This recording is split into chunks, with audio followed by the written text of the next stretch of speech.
E vamos então agora acompanhar o Santo Evangelho de hoje comentado. Antes, nos colocando na presença de Deus, rezando. Meu Senhor e meu Deus, creio firmemente que estás aqui, que me vês, que me ouves. Adoro-te com profunda reverência.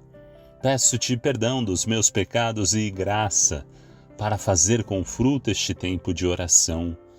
Minha Mãe Imaculada, São José, meu Pai e Senhor, meu anjo da guarda, intercedei por mim. Em nome do Pai, do Filho e do Espírito Santo. Amém. Então vamos acompanhar o Santo Evangelho de hoje, desta segunda-feira. Estamos vivendo a terceira semana da Quaresma. Evangelho segundo São Lucas, capítulo 4, versículos 24 a 30. Jesus, vindo a Nazaré, disse ao povo na sinagoga: Em verdade eu vos digo que nenhum profeta é bem recebido em sua pátria. De fato eu vos digo, no tempo do profeta Elias, quando não choveu durante 3 anos e 6 meses e houve grande fome em toda a região, havia muitas viúvas em Israel. No entanto, a nenhuma delas foi enviado Elias, senão a uma viúva que vivia em Sarepta, na Sidônia. E no tempo do profeta Eliseu havia muitos leprosos em Israel. Contudo, nenhum deles foi curado, mas sim Naamã, o sírio. Quando ouviram estas palavras de Jesus, todos na sinagoga ficaram furiosos. Levantaram-se e o expulsaram da cidade. Levaram-no até o alto do monte sobre o qual a cidade estava construída, com a intenção de lançá-lo no precipício. Jesus, porém, passando pelo meio deles, continuou o seu caminho. Palavra da salvação, glória a vós, Senhor. Ave Maria, Mãe do puro amor, dai-nos a graça da obediência e da docilidade à palavra de Deus, para que, repletos de sabedoria, possamos irradiar a luz de Cristo em nossos corações. Amém. Então vamos refletir e meditar este Santo Evangelho de hoje, desta segunda-feira. Estamos vivendo a terceira semana da Quaresma. E nesse Santo Evangelho nós vemos que Jesus estava em Nazaré, a sua cidade, ali entre os seus amigos de infância, conhecidos, familiares. Estava ali na sua cidade. E ele estava ensinando ao povo na sinagoga. E aí Jesus fala: em verdade eu vos digo que nenhum profeta é bem recebido em sua pátria. E aí ele cita 2 exemplos, no tempo do profeta Elias e também no tempo do profeta Eliseu. Ele citou aqui 2 exemplos. E as pessoas de Nazaré, os conhecidos de Jesus, quando ouviram estas palavras, ficaram furiosos. A palavra de Deus nos ensina, nos leva a uma mudança de vida, a uma conversão. E muitas vezes essa palavra nos incomoda. Nos incomoda no sentido de que olhamos para a nossa vida e percebemos: preciso mudar. Precisamos mudar, tenho que me converter, tenho que mudar essas atitudes, pensamentos, este caminho que eu estou trilhando não está correto. Então essa palavra de Deus nos desinstala do nosso comodismo,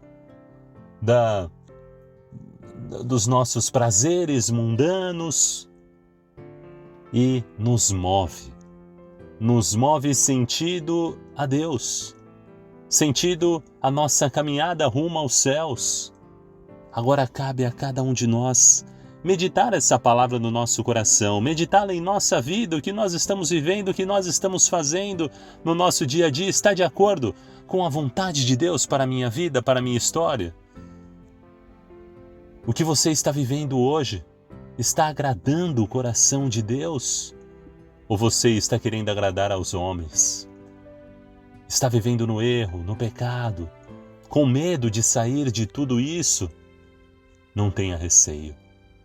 tenha medo e receio de desagradar o coração de Deus, de não estar agindo conforme os planos de Deus para a sua vida, porque Deus é Pai e tem planos e sonhos para a sua história, para a sua caminhada, mas para isso temos que nos colocar na presença dEle e dizer: Senhor, aqui estou, escreve a minha história, quero que a minha vontade seja a sua vontade, quero que os meus planos sejam os seus planos para a minha vida, para a minha história.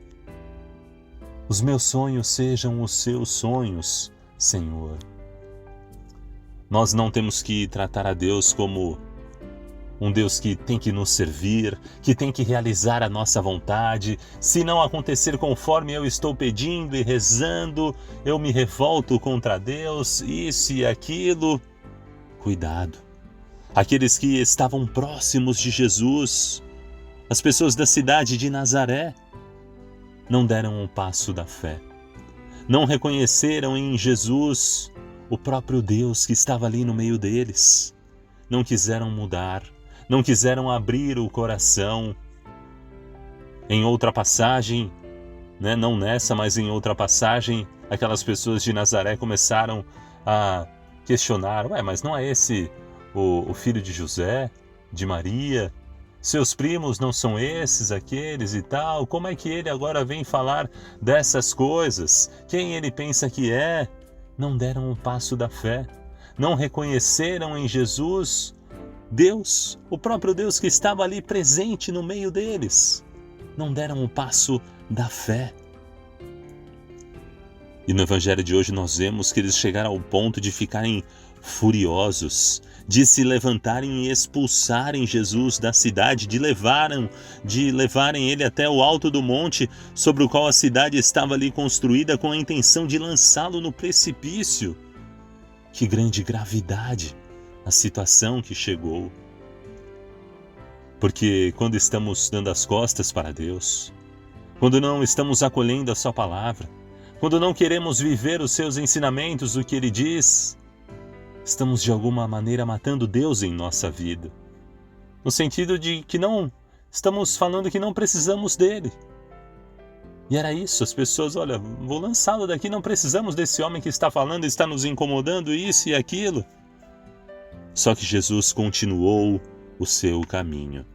Ele passou pelo meio deles e continuou o seu caminho. Assim também em nossa vida. Teremos desafios, dificuldades, cruzes para carregar e enfrentar, contrariedades, pessoas que serão contra aquilo que estamos falando e vivendo o Evangelho em nossa vida, mas nós não podemos desanimar, desistir. Temos que continuar trilhando o caminho com o Senhor. E Ele é a nossa proteção, nosso refúgio, a nossa salvação, é o caminho, a verdade e a vida, e nós temos que estar com Ele em todos os momentos, com Ele, por Ele e nele, vivendo em comunhão com Jesus. Ave Maria, cheia de graça, o Senhor é convosco. Bendita sois vós entre as mulheres e bendito é o fruto do vosso ventre, Jesus. Santa Maria, Mãe de Deus, rogai por nós, pecadores, agora e na hora de nossa morte. Amém.